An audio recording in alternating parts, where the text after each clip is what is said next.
Bismillahirrahmanirrahim. Assalamualaikum warahmatullahi wabarakatuh. Inna hamdalillah nahmadu wa nasta'inu wa nastaghfiruh wa na'udzu billahi min shururi anfusina wa min sayyiati a'malina may yahdihillahu fala mudhillalah wa may yudhlilhu fala hadiyalah. Yang terhormat Ustadz Basuki Yulianto SAG selaku pengisi kajian keluarga sakinah pada hari ini, yang kami hormati PCM Wonosobo, Bapak Ibu jamaah serta teman-teman yang insya Allah dirahmati oleh Allah Subhanahu wa Ta'ala. Marilah kita panjatkan puji syukur atas kehadirat Allah Subhanahu wa Ta'ala yang telah memberikan karunia-Nya kepada kita semua, sehingga pada kesempatan kali ini kita dapat berkumpul tanpa adanya suatu halangan apapun. Dan sholawat serta salam senantiasa tercurahkan kepada junjungan kita Nabi Agung Muhammad Sallallahu Alaihi Wasallam yang kita nanti-nantikan syafaatnya di yaumul akhir nanti. Baik Bapak Ibu jamaah kajian keluarga sakinah PCM Wonosobo yang dirahmati oleh Allah Subhanahu wa Ta'ala, alhamdulillah kita berjumpa lagi dalam KKS yang diselenggarakan secara rutin pada setiap hari Ahad, yang semoga kita akan tetap istiqomah untuk menghadirinya. Amin ya robbal alamin. Pada KKS hari ini kita akan dibersamai oleh beliau Ustadz Basuki Yulianto SAG dengan tema menggapai ampunan Allah di bulan Ramadan.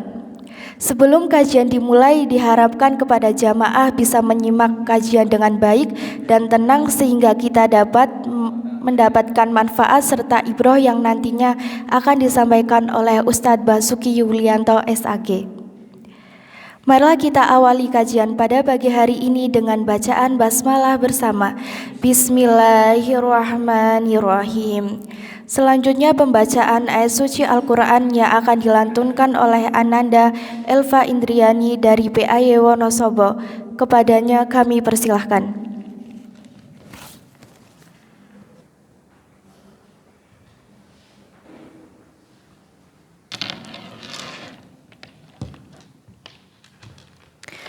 Assalamualaikum warahmatullahi wabarakatuh. A'udzu billahi minasy syaithanir rajim.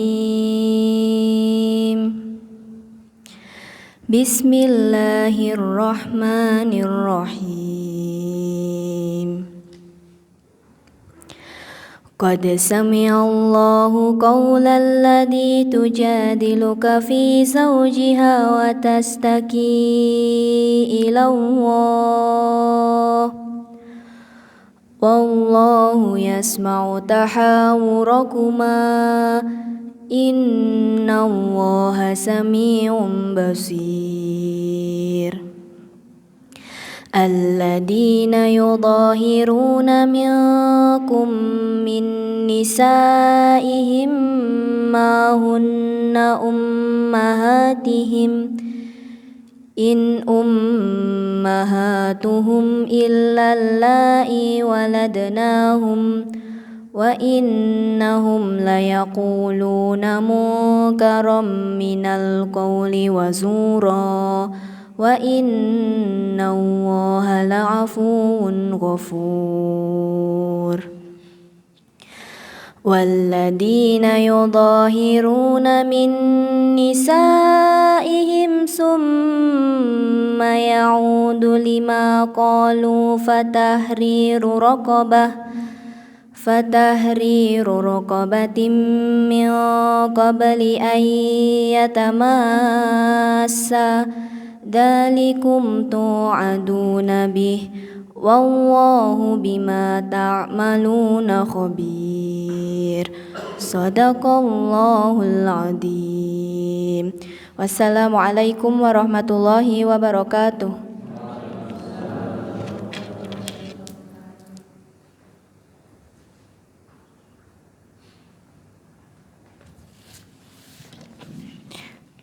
Jazakumullah khairan kepada Ananda Elva Indriani yang telah melantunkan ayat suci Al-Qur'annya. Semoga mendapat keberkahan dari Allah Subhanahu wa Ta'ala. Acara selanjutnya yaitu kajian inti yang akan disampaikan oleh Ustadz Basuki Yulianto SAG dengan tema Menggapai Ampunan Allah di Bulan Ramadan. Kepada beliau waktu dan tempat kami persilahkan.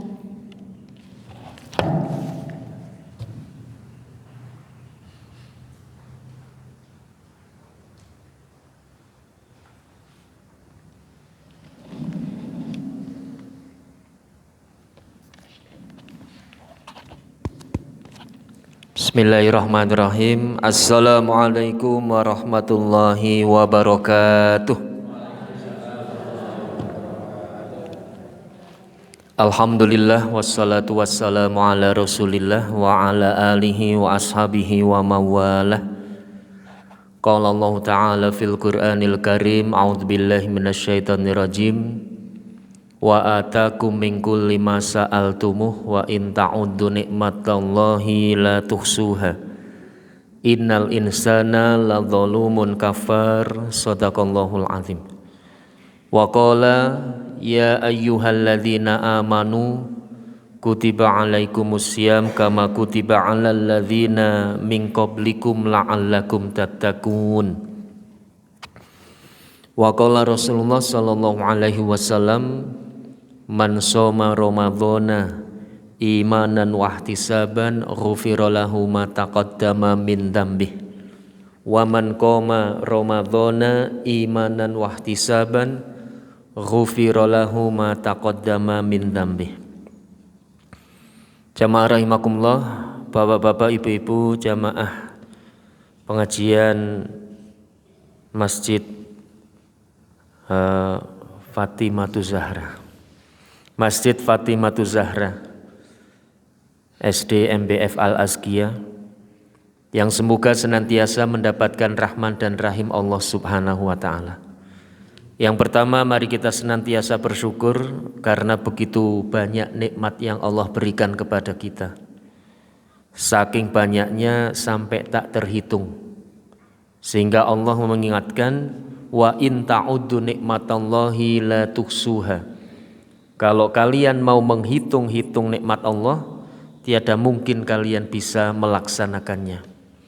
Nikmat sehat, nikmat sempat, nikmat kemauan, nikmat kemampuan. Banyak orang yang mampu tapi tidak mau, banyak orang yang mau tapi tidak mampu. Kalau tidak percaya, orang yang mampu tapi tidak mau, mungkin mereka sekarang berada di alun-alun, di jalan-jalan, di pasar, dan lain sebagainya. Sebetulnya mampu untuk datang ke pengajian tapi tidak mau. Ada yang mau tapi tidak mampu. Saudara-saudara kita yang sedang sakit di RSU, RSI ataupun PKU, ketika ada undangan pengajian atau undangan kebaikan, pasti mereka biasanya datang tapi tidak datang.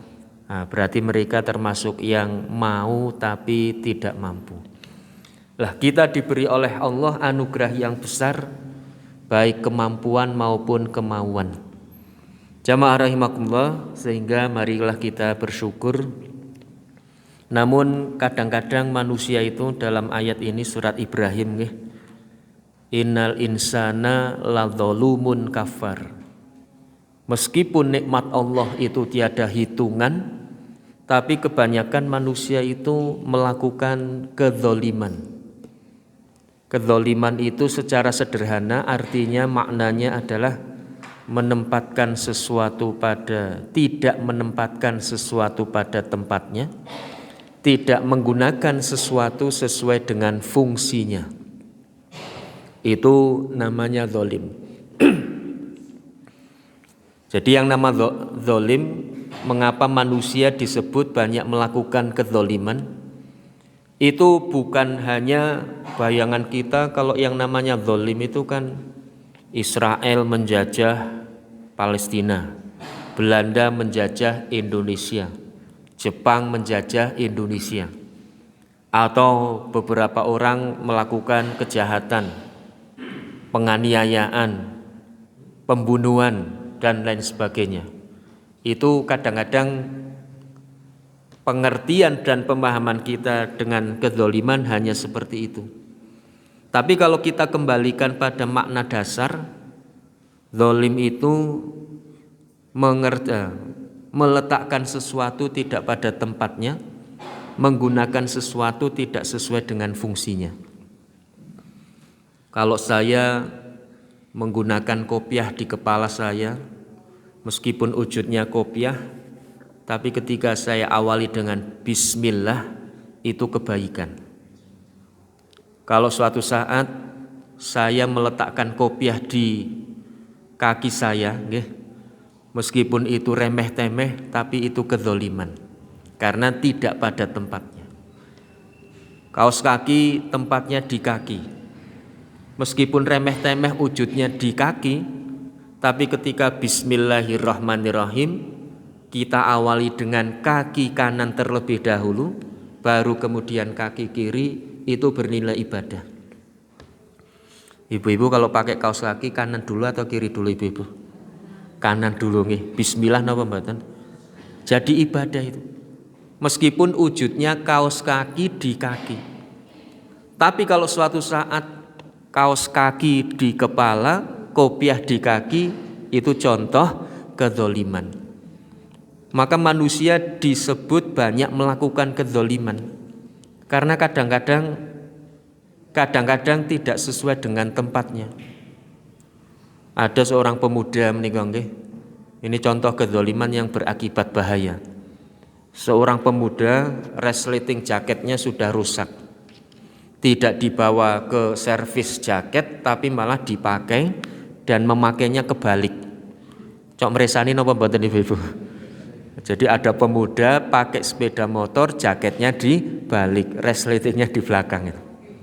Itu kira-kira kezoliman atau bukan itu? Halo. Meskipun kelihatannya remeh, tapi contoh dari menempatkan sesuatu tidak pada tempatnya. Lah dulu cerita teman saya malah cerita itu. Ada pemuda pakai jaket dibalik, jatuh di jembatan itu. Jatuh, ketika terkapar banyak orang-orang yang ingin menolong. Apa katanya? Kepalanya kebalik. Diputer ya enggak, krek gitu. Harusnya tidak parah karena pakai jaket kebalik, disangka kepalanya yang kebalik. Malah jadi patah leher ya enggak. Kenapa? Karena tidak tahu. Lah ini bentuk kezaliman. Maka apa yang ingin saya sampaikan dengan la dzulumun? Banyak dari di antara kita ketika melakukan sesuatu aktivitas kegiatan, banyak yang tidak berniat untuk ibadah. Banyak yang lupa bahwa itu hanya untuk Allah Subhanahu wa taala. Bekerja untuk hanya sekedar mencari nafkah. Mendidik anak untuk supaya anaknya baik, supaya anaknya sukses, supaya anaknya nanti berguna bagi keluarga, negara, dan bangsa. Jarang sekali kita kemudian bismillah mendidik anak supaya dalam beribadah kepada Allah Subhanahu wa taala. Ibu-ibu memasak untuk sahur, untuk buka, supaya bisa memenuhi keluarga. Jadi jarang menyematkan dalam setiap aktivitas kegiatan kita hanya lillahi ta'ala, untuk Allah saja. Nika jamaah yang rahimakumullah, yang pertama la dzulumun. Lah kapan kita tidak menjadi manusia zalim? Yaitu ketika kita niatkan segala sesuatunya untuk ibadah. Wa ma khalaqtul jinna wal insa illa liya'budun. Dan tidaklah aku ciptakan jin dan manusia kecuali hanya untuk beribadah. Ini la dzulumun. Terus yang kedua, la dzulumun kafar. Kafar itu maknanya kasrotul kufri, banyak melakukan kufur nikmat. Kafar itu asli kalimatnya kafaro. Kaf, fa, ro. Jadi kafaro itu hurufnya 3, kaf, fa, dan ro. Itu ternyata masuk ke dalam bahasa Inggris menjadi cover. Kalau ibu-ibu pasti paling kenal dengan cover, gimana? ada bed cover, ada table cover, ada cover boy. Itu cover. Lah apa arti daripada cover? Cover itu tutup. Lah apa arti dari kalimat kafaro? Sama. Kafaro itu juga tutup, cover juga tutup. Arti secara bahasa kafaro itu ighta'u syai' wa taghtiyatuh, menutupi sesuatu dan menyembunyikannya. Jadi kalau sudah ada cover itu pasti menutup, kemudian menyembunyikan. Sehingga kalau ada kadang-kadang orang mengatakan iki sing mengcover sapa iki sing mengcover nggih. Oh ini nanti ada yang sudah mengcover, tenang saja. Artinya menutup. Ada juga bed cover. Ibu-ibu cok tumbas bed cover napa mboten? Regane larang napa mboten? Larang nggih mboten. Maka jangan pakai bahasa Inggris. Pakai bahasa Jawa saja. Kula badhe tumbas spray. Regane printen 150.000. Nek bed cover 400.000 nggih mboten. Bahasa Inggris itu menyebabkan mahal, maka pakai bahasa Jawa saja. Ayo podo ngopi. Lah sak gelas piro? 5.000 is entuk nas gitel. Panas legi kental. Tapi kalau ayo podo ngafe. Berapa secangkir? 25.000 gimana niku? Yang pertama ngopi bahasa Jawa cukup 5.000. Yang kedua ngafe. Padahal ngafe itu kan juga kopi nggih bengen. Bisa 25.000. Nah niki jamaah rahimakumullah. Apa artinya kufur, kafir atau ingkar menutupi? Itu adalah kita tidak mengembalikan segala nikmat kepada Allah Subhanahu wa taala. Artinya seperti yang disampaikan oleh Qarun, diceritakan di dalam Al-Qur'an. Innama utitu ala ilmin indi. Sesungguhnya harta yang ada pada diriku, kata Qarun, itu karena kecerdasanku, karena kegigihanku, karena keuletanku di dalam mencari harta, mencari nafkah. Jarang pulang, suka pergi seperti Bang Toyib gimana? Itu Qarun itu. Jadi ketika diperintah oleh Allah melalui Nabi Musa untuk menyampaikan zakat, infak, sedekahnya, Qarun tidak mengakui bahwa harta itu dari Allah. Dia termasuk orang yang kufur, tertutup. Jangan-jangan kadang-kadang kita juga begitu nggih ibu-ibu bapak-bapak nggih. Ibu-ibu umpamanya dikatakan oleh tetangganya, jenengan kok tambah awet enom wae ya. Sumringah awet enom lah apa sih rahasiane? Dijawab, oh iki aku sipet ngombe jamu galian singset. Umpamanya galian singset, rajin olahraga, minum air putih yang banyak, istirahat cukup.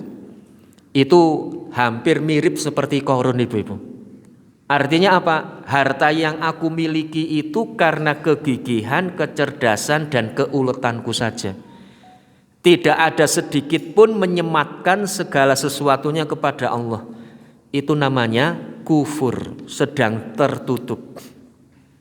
Pak, jenengan kok puteran-puterane kok Masya Allah langganan ringking siji loro telu ning sekolahan.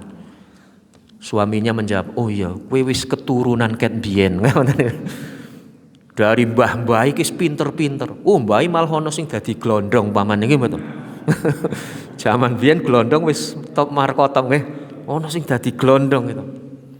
Lah terus yang bertanya, lah bapakane prige? Lah kuwi masalahe bapakane ki ora pinter.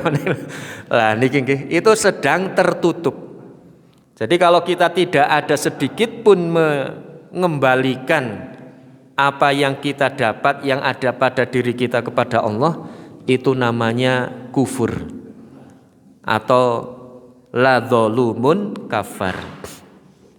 Maka jamaah rahimakumullah, yang pertama mari kita senantiasa menasihati untuk menjadi hamba Allah yang sebenarnya dan senantiasa mensyukuri nikmat. Pada pagi hari ini seperti temanya tadi, Ramadan yang mengampunkan, atau dengan bulan Ramadan dosa-dosa kita diampuni oleh Allah Subhanahu wa taala. Karena jelas di dalam hadis yang sama dan mirip, serupa tapi tak sama. Yang pertama, man soma Ramadhana, yang kedua man qoma Ramadhana. Barang siapa yang berpuasa, yang kedua barang siapa yang qiyamul Ramadan atau sholat tarawih atau qiyamul lail, maka pahalanya sama nih bapak-bapak ibu-ibu, sama. Hadis yang pertama, hadis yang kedua, ternyata pahalanya mengerucut sama, ghufirallahu ma taqaddama min dzambi, akan diampuni dosa-dosanya yang telah berlalu. Barang siapa yang berpuasa Ramadan, barang siapa yang sholat tarawih atau qiyamul Ramadan. Artinya apa? Antara sholat tarawih dengan puasa, antara puasa dengan sholat tarawih, itu dua hal yang saling melengkapi, tidak bisa dipisah satu dengan yang lainnya. Meskipun hukumnya berbeda. Puasa wajib, sholat tarawih sunnah. Tapi kadang-kadang banyak orang yang tidak bisa membedakan mana yang wajib, mana yang sunnah. Nggih, ibu-ibu nggih. Banyak orang yang tidak puasa di siang hari, malam harinya ikut-ikutan tarawih. Kalau disuruh milih mana yang lebih baik, puasa tidak tarawih atau tarawih tidak puasa? Puasa tapi tarawih, ibu-ibu. Ini ada ibu-ibu yang cerdas, pilihannya yang ketiga ini. Kalau disuruh milih, tentu saja meskipun tidak puasa, minta maaf, puasa meskipun tidak tarawih. Jangan sampai tidak puasa tapi tarawih. Mungkin karena kalau puasa itu tidak kelihatan, nggih. Tidak kelihatan, sementara tarawih itu kan kelihatan orang. Sehingga ada saudara kami di rumah itu, Ustadz Yuli, saya itu kalau urusan tarawih, wah pokoknya nomor 1. Saya senantiasa di yang terdepan, seperti Yamaha, gimana? Pokoknya selalu yang terdepan itu. Pokoknya selalu di soft yang pertama. Kepeksani ngawak, imamnya tidak datang, saya siap jadi imam, kata. Tapi kalau urusan puasa, masya Allah berat sekali. Terus saya tanya, jenengan puasa napa mboten Mas? Wah ya kuwi pol abote mboten puasa gimana? Lah nanti tumun napa dereng ibu-ibu bapak-bapak? Siap jadi imam kok tidak puasa? Belum ada sejarahnya gimana? Orang yang sudah siap jadi imam pasti siap puasa. Tidak ada orang yang siap jadi imam kok puasanya berat ketika bulan Ramadan. Nah ini tentu saja puasa dilengkapi, disempurnakan dengan sholat tarawih. Maka Ustadz Adi Hidayat menafsirkan ini. Saya kemarin ngaji dengan Ustadz Adi Hidayat, tetapi melalui YouTube, ibu-ibu, tidak live, melalui YouTube. Kemudian apa yang beliau sampaikan? Wa atimmus syiyam ilal lail. Dan sempurnakanlah puasa sampai malam hari. Lah sampai malam hari ini ada dua penafsiran. Yang pertama, puasa sempurna itu sampai malam hari, artinya sampai maghrib tiba. Jadi sempurnakanlah puasa sampai maghrib. Jangan hanya beduk ataupun ngasar, tapi sampai maghrib. Nah, penafsiran yang kedua, supaya sempurna puasa kita, maka kita lanjutkan di malam hari dengan sholat tarawih atau sholat malam. Menika jamaah rahimakumullah, yang pertama, man shoma Ramadhana, man qoma Ramadhana. Dasarnya dua, imanan wahtisaban. Jadi apapun aktivitas kegiatan kebaikan kita akan bernilai ibadah kalau dasarnya iman. Iman itu password, iman itu kunci supaya amaliyah kita bernilai ibadah di hadapan Allah. Kalau amal ibadah kita tanpa dasar iman, maka amaliyah kita hanya bernilai duniawiyah saja. Apa mungkin amaliyah kita bukan dasarnya iman? Sangat mungkin, sangat-sangat bisa. Jangankan pengajian, jangankan bekerja, jangankan mencari nafkah, jangankan ibu-ibu bikin buka, bikin sahur dan lain sebagainya.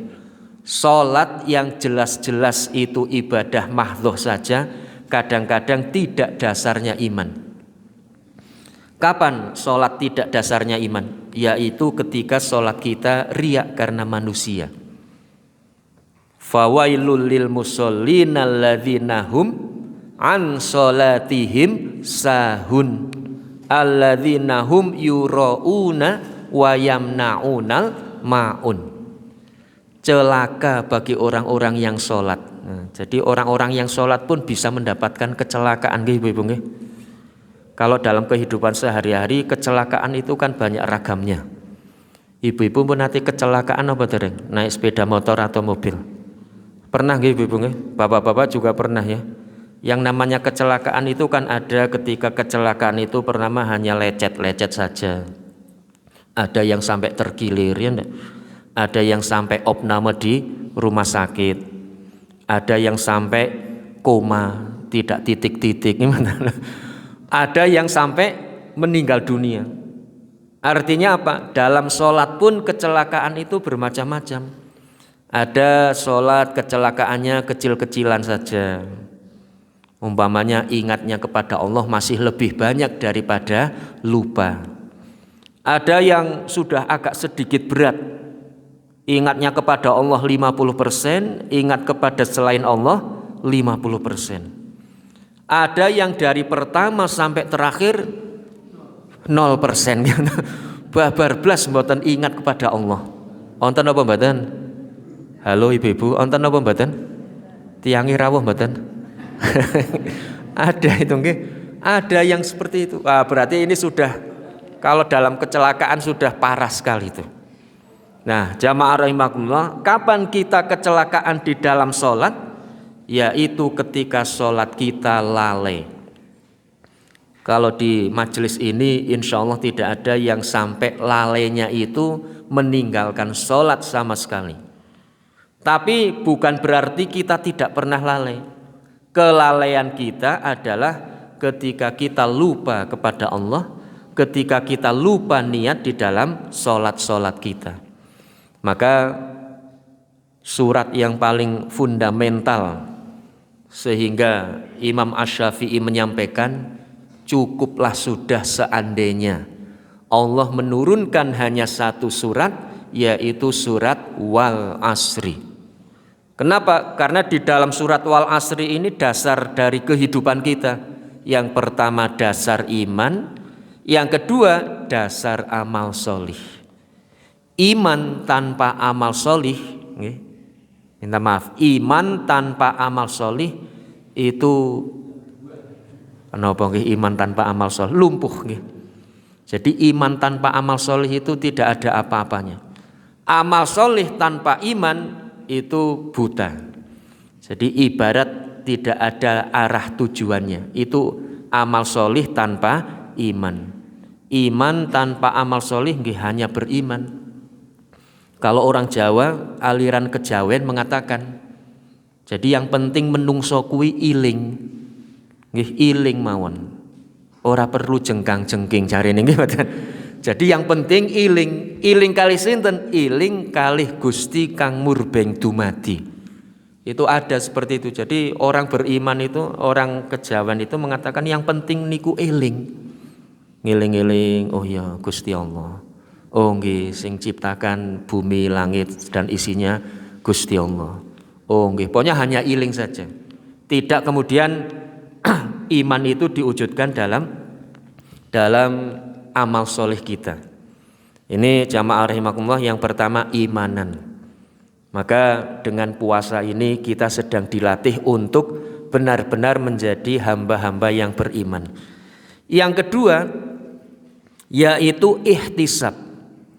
Ihtisab memang dalam bahasa Indonesia diterjemahkan dengan penuh pengharapan. Tetapi asli dasar kalimat ini adalah menghitung. Artinya hasiba yahsibu. Hasiba yahsubu ihtisab, menghitung dan memperhitungkan.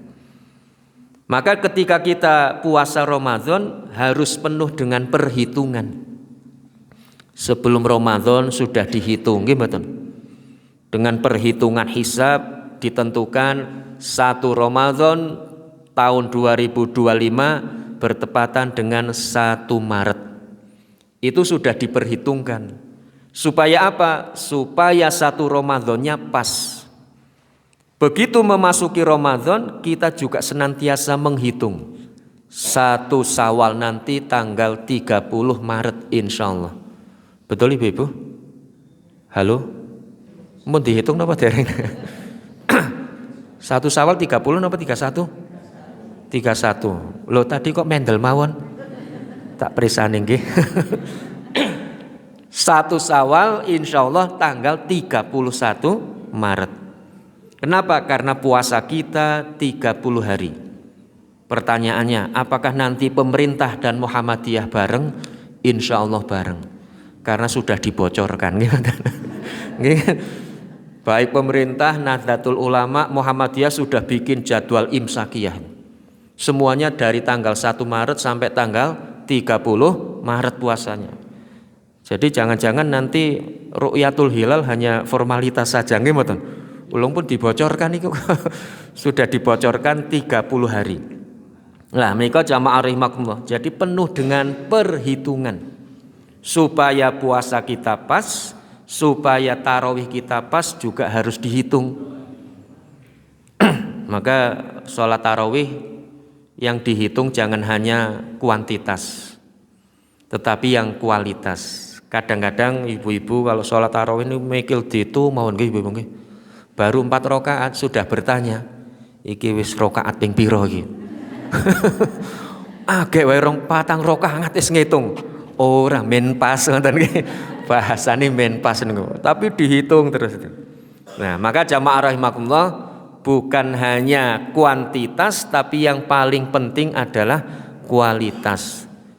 Kalau hanya hitungan kuantitas, puasa supaya sah itu lebih mudah. Artinya puasa itu kan menjaga dari yang membatalkan dan menjaga dari yang merusak. Bukan hanya yang membatalkan tapi yang merusak pahala puasa. Kalau yang membatalkan mungkin bapak-bapak ibu-ibu sudah melatih putra-putrinya dengan baik ya. Anak kelas 1, kelas 2, kelas 3 SD sudah banyak yang bisa puasa sampai maghrib. Itu kalau hanya membatalkan insya Allah anak kelas SD saja sudah bisa.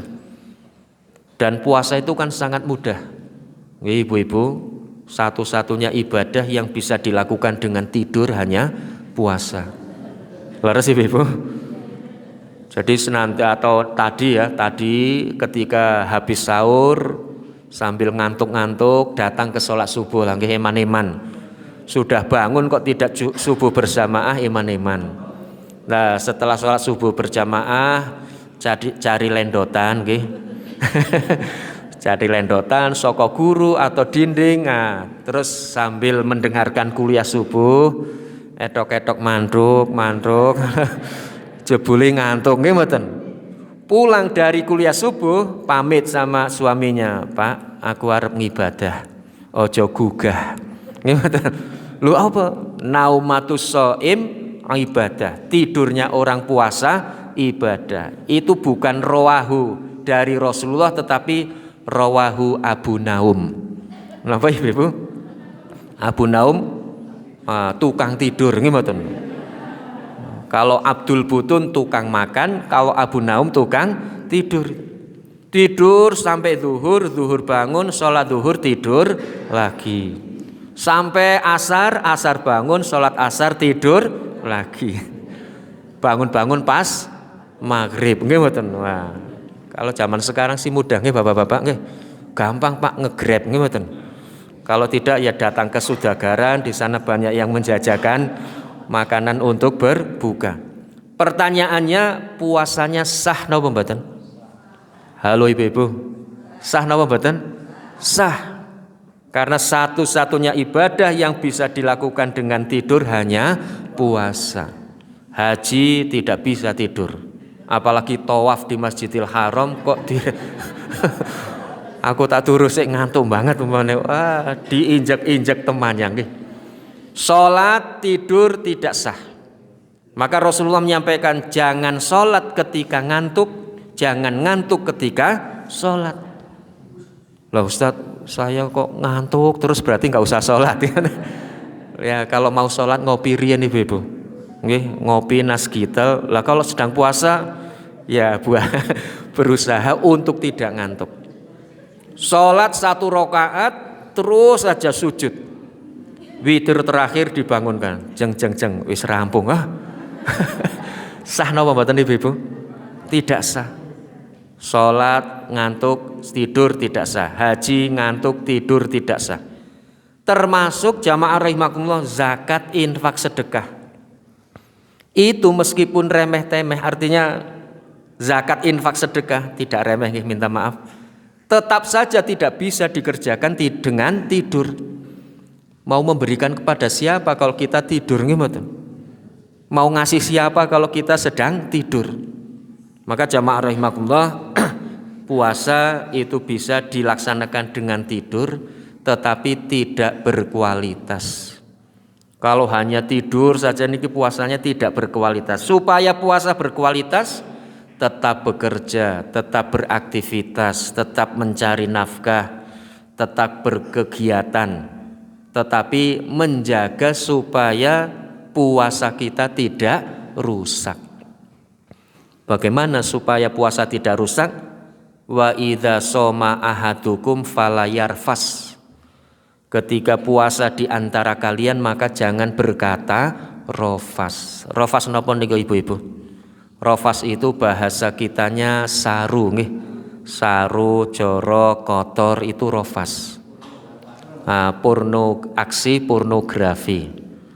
Kalau ibu-ibu ke pasar naik dokar jangan komentari kudanya. Yakin nyong mau nunggang dokar jarani masyaallah sabuke nang ndi ning sayang ora katokan. Itu rofas ibu-ibu. Wis sabuan dari depan sampai belakang, sepatonan maning nggih mboten.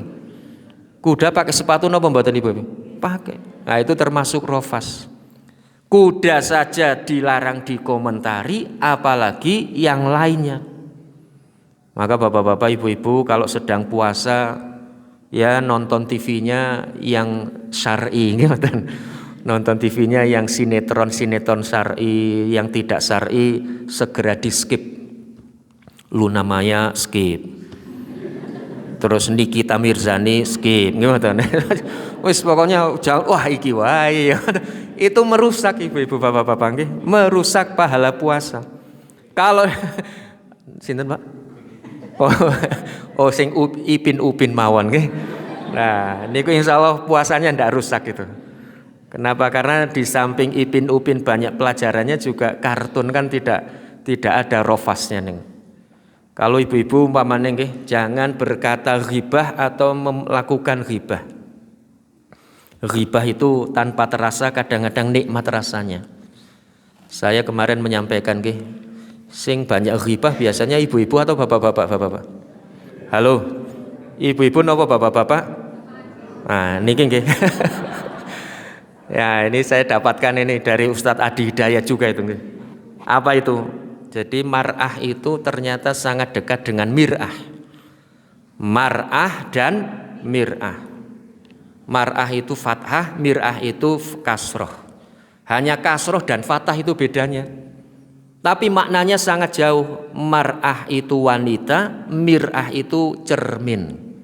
Nggih, mar'ah wanita, mir'ah cermin. Artinya apa? Wanita itu paling suka bercermin. Setuju ibu-ibu?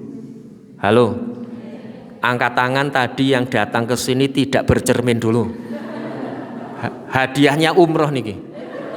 Alhamdulillah semuanya bercermin gitu. Berarti umrohnya tidak jadi nih Pak, yakin nih. Karena wanita itu tidak bisa hidup tanpa cermin. Enggak. Saya berani taruhan, tapi taruhan dosa nggih. Saya bisa berani ngeledah ibu-ibu di dompet pasti ada cerminnya.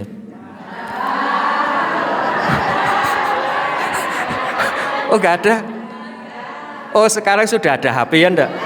Oh enggak mau kalah saya. HP sekarang jadi cermin. Oh kadang-kadang ibu-ibu ngaji itu sambil membetulkan ininya. Membetulkan jilbabnya itu. Oh pengalaman nih. Anak saya itu saya kira sedang lihat WA atau sosmed, ternyata sedang cermin. Dek ngopo sih sambil ndamu-ndamu.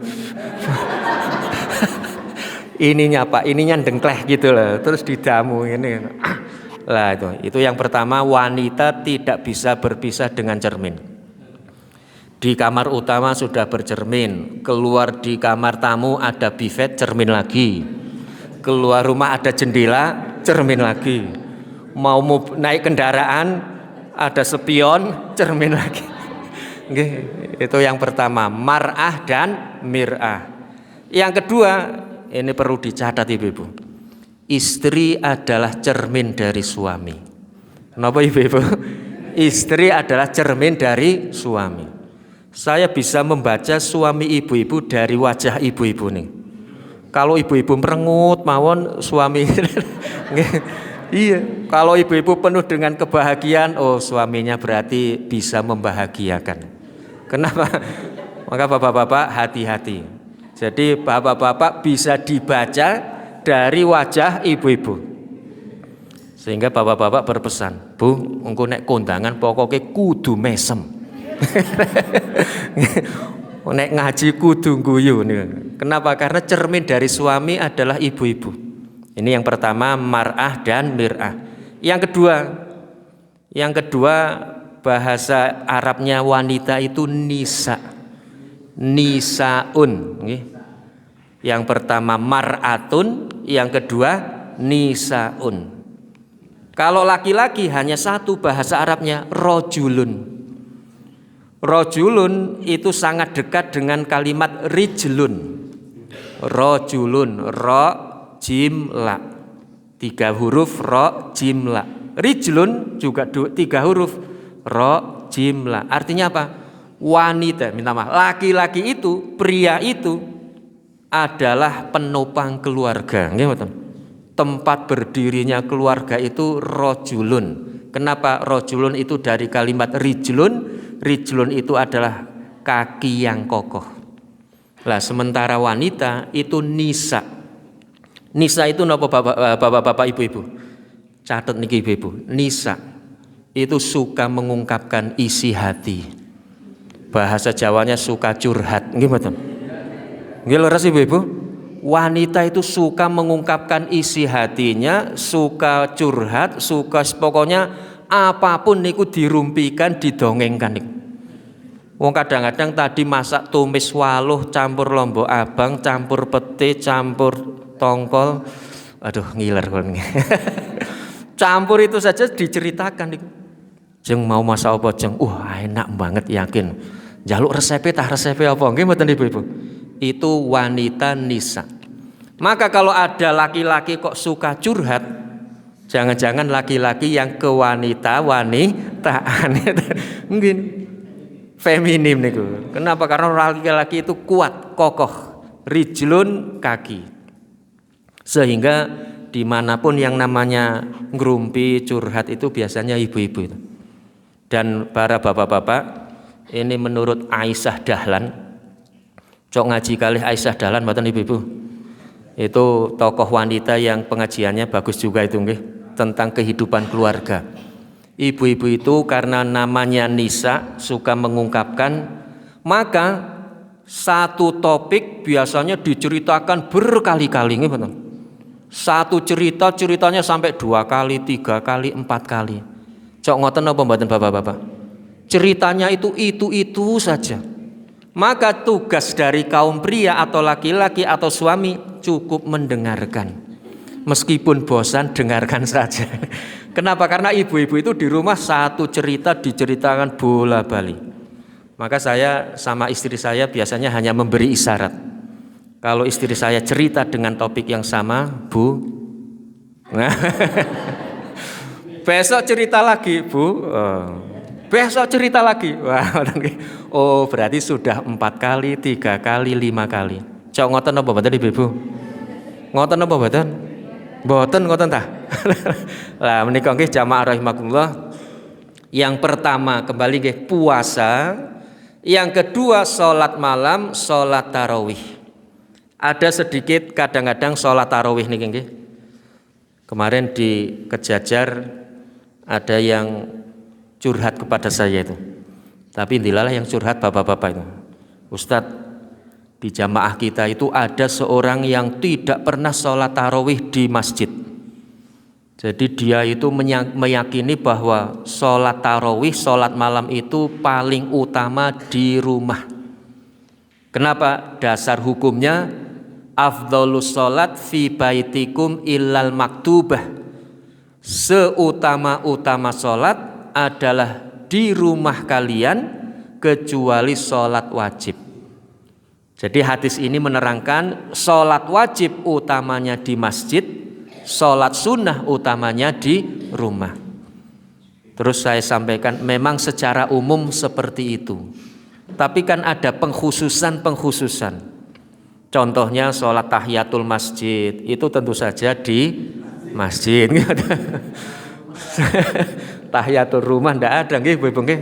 Salat istisqa itu utamanya di lapangan, minta hujan nggih. Itu tidak semua salat sunnah utamanya di rumah. Lah bagaimana dengan salat tarawih? Salat tarawih Rasulullah menyampaikan atau diceritakan Bismillahirrahmanirrahim. Ketika bulan Ramadan, Rasulullah sallallahu alaihi wasallam menyampaikan, anna Rasulullah sallallahu alaihi wasallam kharaja lailatan min jaufil lail ilal masjid. Rasulullah itu keluar dari rumahnya suatu malam pergi menuju masjid.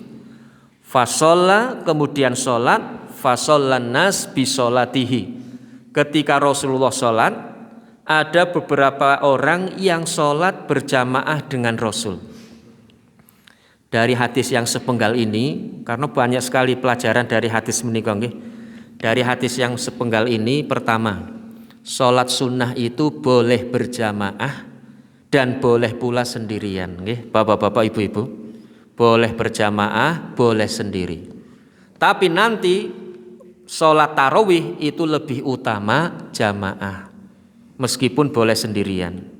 Apa dasar kenapa boleh sendiri, boleh jamaah? Karena ketika Rasulullah sholat, Rasulullah tidak mengingatkan makmumnya. Sawu sufufakum, ayo bariskan, luruskan barisan, rapatkan. Rasulullah langsung saja sholat Allahu Akbar. Itu artinya Rasulullah tidak mengajak jamaah dan tidak melarang jamaah. Terus yang kedua, ketika kita mau sholat bermakmum kepada imam, tidak perlu memberi isyarat tepukan bahu. Kadang-kadang ada beberapa orang yang ingin jamaah karena terlambat terus bahunya ditepuk mboten. Mas kula nderek jamaah. Mungkin imamin jawab mboten pareng, ngoten pripun iki. Karena saya pernah dijawab itu. Saya belum tahu, saya nepuk bahu, terus imam yang saya ikuti menyangka saya sholat wajib sementara dia sholat sunnah, maka kemudian dia melambaikan tangannya. Ampun derek, ngoten nggih mboten. Ampun derek kula salat sunah, jenengan salat napa? Kula salat wajib. Ditepuk. Ampun derek, kula jawab malah pelit temen sing jenengan. Mungkin jur jawil-jawilan gitu. Nah, ndak usah. Kita salat bersama imam, kemudian kalau sendirian kita maju agak lebih dekat dengan imam supaya imam tahu ada yang mengikuti. Kalau imam tahu ada yang mengikuti, dikeraskan bacaan takbirnya atau bacaan Al-Fatihah suratan ketika sholat malam, maghrib, isya atau subuh. Menika nggih. Terus nanti kalau ada makmum yang berikutnya, Ada makmum yang berikutnya, makmum yang tadinya sejajar dengan imam mundur 2 langkah atau 3 langkah supaya imam berada di depan. Kadang-kadang ini tidak mundur sehingga ada 3 orang sholat 3 soft gitu. Imam sendiri, makmum yang pertama sendiri, makmum yang kedua di belakang sendiri. Niki baris napa niku nggih jamaah rahimakumullah. Ini yang pertama nggih. Lah ketika malam pertama ada beberapa orang yang ikut jamaah, malam kedua lebih banyak yang ikut jamaah bersama Rasul. Malam ketiga lebih banyak yang ikut jamaah bersama Rasulullah. Kemudian malam keempat apa yang terjadi? Malam yang keempat masjidnya penuh. Kalau dalam bahasa hadisnya disampaikan wa'ajazal masjid an jamaah. Masjid menjadi lemah oleh jamaah. Lemah itu bukan berarti runtuh, lapuk, roboh, tidak. Tapi masjid tidak mampu menampung jamaah. Seperti bahasa mekaten nggih. Ini Masjid Fatimatuz Zahroh itu kalau sholat zuhur terlalu besar. Nggih. Tapi kalau sholat Jumat terlalu kecil. Niku sing membesar mengecil masjidin napa jamaah niku? Jamaah nggih mboten. Kadang-kadang di argopen nggih Pak yakin nggih. Wah iki Masjid Jabal Khair jan gedhen nggih yakin lah. Niku nek sholat zuhur. Tapi kalau sholat Jumat, wah iki kurang jah, perlu bangun malih ngoten. Itu kalau sholat Jumat. Lah ketika hari keempat jamaahnya bludak tidak penuh dalam masjid, Rasulullah malah mboten rawuh. Maka kemudian ketika sholat subuh, para sahabat bertanya, ya Rasul, tadi malam kami sudah menunggu sholat jamaah dengan Rasulullah, kok panjenengan mboten rawuh ya Rasulullah? Apa jawaban Rasul? Saya tidak khawatir dengan keimanan kalian. Saya tidak khawatir dengan ketakwaan kalian. Yang saya khawatirkan sholat ini menjadi kewajiban yang suatu saat memberatkan. Jadi hari keempat Rasulullah tidak sholat jamaah malam, sholat malam di masjid untuk menerangkan, menjelaskan, memahamkan bahwa sholat itu tidak wajib di jamaah atau di masjid. Pertanyaannya, hari kelima Rasulullah sholat teng pundi ibu-ibu? Nah, ini soal yang high soal nih nggih, hot soal nih. Hari kelima Rasulullah sholat teng pundi ibu-ibu?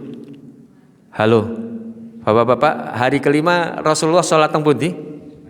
Di masjid napa teng dalam? Di rumah atau di masjid? Kalau melihat alur ceritanya bisa kita simpulkan hari kelima Rasulullah sholat kembali di masjid. Jadi kenapa? Karena hari keempat itu hanya untuk menerangkan bahwa Rasulullah meninggalkan masjid hari keempat karena supaya paham sholat itu bukan wajib. Beliau para sahabat sudah paham, maka kemudian hari kelima kembali lagi ke masjid. Dan ada hadis yang menguatkan, penguatan dari hadis ini, idza shalla rajulu ma'al imam hatta yansorifa, ketika seseorang sholat bersama imam sampai selesainya imam, husibalahu qiyamul lailatin kamilatin, maka akan dihitung sebagai sholat semalam suntuk. Ini sholat tarawih bersama imam akan dihitung sebagai sholat semalam suntuk. Kenapa? Karena ada beberapa fenomena. Fenomena yang pertama biasanya di masjid jami niku. Namanya saja masjid jami. Jami itu artinya untuk semua. Sehingga di sana imamnya 23. Tetapi warga Muhammadiyah yang 11 yang sekitar situ ikut sholat jamaah di jami. Tidak apa-apa, boleh-boleh saja. Hanya saja ketika imam sampai ke 8, imam sampai ke 8, yang 11 rakaat ini mundur teratur.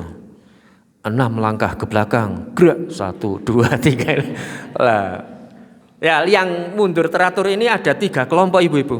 Yang pertama, pulang sholat witirnya di rumah. Yang kedua, sholat witir di jami sendirian. Yang ketiga, ada yang mendirikan jamaah sendiri. Pak, jenengan badhe sholat nopo? Badhe sholat witir. Kulo tak nderek. Jadi mendirikan imam sendiri. Lah, ini tentu saja kurang. Boleh saja nggih ibu-ibu nggih, boleh saja, tapi tidak mendapatkan afdolnya sholat tarawih. Maka Ustadz Syafiq Basalamah, Syafiq Basalamah mau sinten nggih? Yang belakangnya Basalamah. Sing brewoke meh mirip kula niki ibu-ibu. Siapa nggih Bapak nggih? Senes Ustadz Furhan. Kalau Ustadz Furhan brewoke mawon nggih mboten. Maka kata Ustadz Furhan, barang siapa yang punya brewok dilarang merokok. Kenapa? Takut ngobong belok. Nggih. Maka yang tidak punya brewok ini saya khawatir jangan-jangan di rumah masih ngerokok niku nggih. Lah niki nggih, kata beliau mengatakan, kalau kita sholat 11 rakaat, carilah masjid yang 11 rakaat. Kalau sholat 23, carilah masjid yang 23, biar tidak bingung. Tapi ada juga anak saya kan di pondok, itu di rumah, mumpung di rumah itu senangnya tarling itu. Tarling itu tarweh keliling. Kadang-kadang di Masjid Muhammadiyah, kadang-kadang di masjid yang 23. Lah ternyata senang ketika di masjid yang 23. Wah Pak yakin cepet banget. Kenapa? Karena hanya mengambil 8 gimana? Sudah jamaah dengan yang 23, ngambilnya 8 witir sendiri. Lah itu boleh-boleh saja jamaah rahimakumullah. Terakhir. Niki ngantos jam 09.00 apa jam 8? Oh, mau jam 09.00 gitu. Terakhir. Saya mendengar kemarin di TikTok gelarnya Profesor Doktor, namanya Profesor Doktor Zuhri, entah dari Muhammadiyah atau dari Nahdlatul Ulama, tapi saya tidak paham nih, karena jarang keluar di TikTok loh. Lah apa yang beliau sampaikan? Rasulullah itu sholatnya 2 terus saja. Nanti kalau sudah takut dengan sholat fajar, sholat witir. Lah yang akan beliau terangkan begini. Jadi bapak-bapak, ibu-ibu, tidak wajib sholat 11, tidak wajib sholat 23. Sholat saja santai, tidak usah terpatok dengan jumlah. Maksudnya begini, kalau bapak-bapak, ibu-ibu sedang sholat tarawih bersama imam, terus bapak-bapak, ibu-ibu batal atau terlambat datang ke tempat sholat tarawih. Ketika batal baru mendapatkan 4 rakaat, kemudian batal. Kira-kira wudhu malih napa mboten ibu-ibu? Wudhu nggih mboten wudhu. Ketika ibu-ibu bapak-bapak wudhu, imam menunggu napa mboten? Ki tunggu ana sing wudhu nggih mboten. Melas engko ketinggalan. Sudah ketika wudhu, begitu datang ke tempat tarawih lagi, sudah witir 3 rakaat. Berarti kan 4 rakaat plus 3 nggih. 7 rakaat. Sudah cukup sholat tarawih 7 rakaat. Tidak usah kemudian menambah. Ini baru pendapat beliau nggih, baru pendapat beliau. Tidak usah kemudian menambah setelah sholat tarawih dan lain sebagainya, tidak. Tidak wajib 11, tidak wajib 23.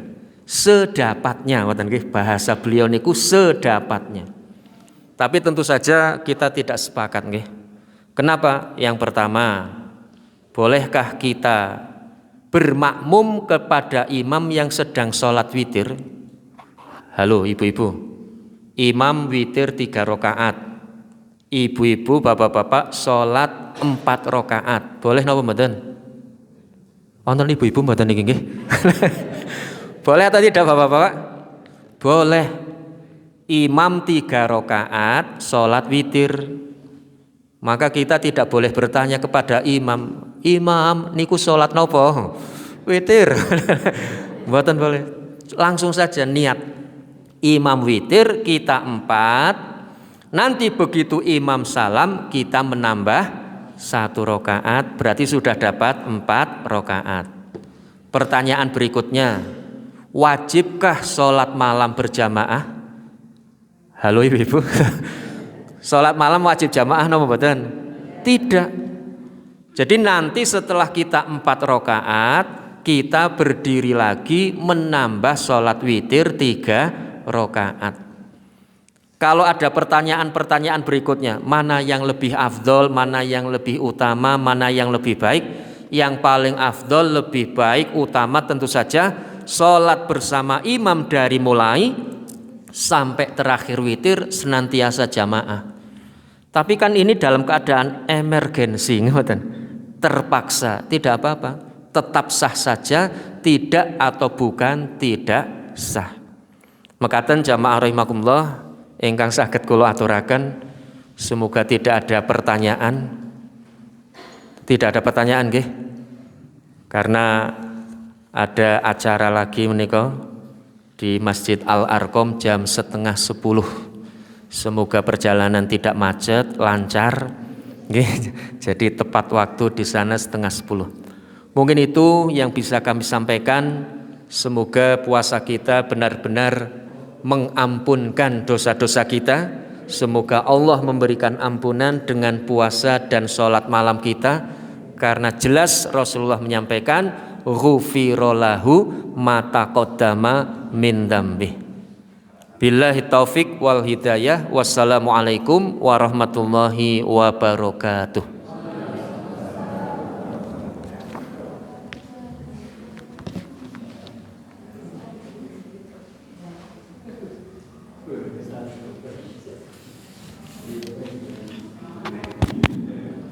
Jazakumullah khairan kepada Ustadz Basuki Yulianto SAG yang telah menyampaikan ilmunya. Semoga bermanfaat bagi kita semua dan menjadi amal jariah bagi beliau. Sebelum kita tutup, absen dulu nggih. Pertama dari pimpinan ranting Muhammadiyah Wonosobo Utara ada. Dari Argopeni. Dari Jelamprang ada. Dari Jogonegoro. Dari Purnamandala ada. Sidojoyo. Alhamdulillah. Dari pimpinan ranting Muhammadiyah Wonosobo Barat ada.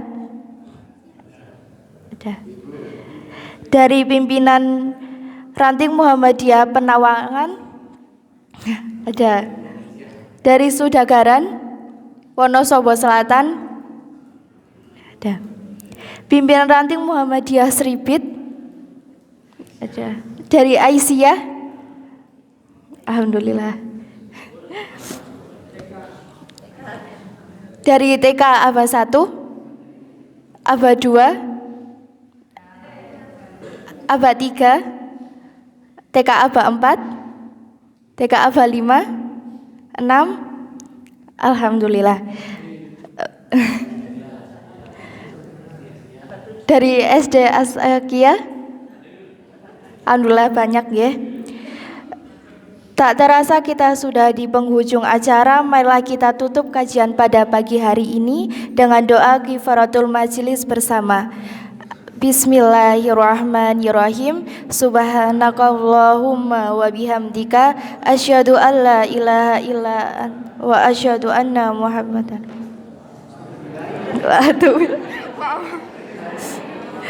Subhanakallahumma wa bihamdika asyhadu an la ilaha illa anta astaghfiruka wa atubu ilaik. Demikian kajian pada pagi hari ini. Mohon maaf bila ada kesalahan, saya mohon maaf. Wabillahi taufiq wal hidayah. Wassalamualaikum warahmatullahi wabarakatuh.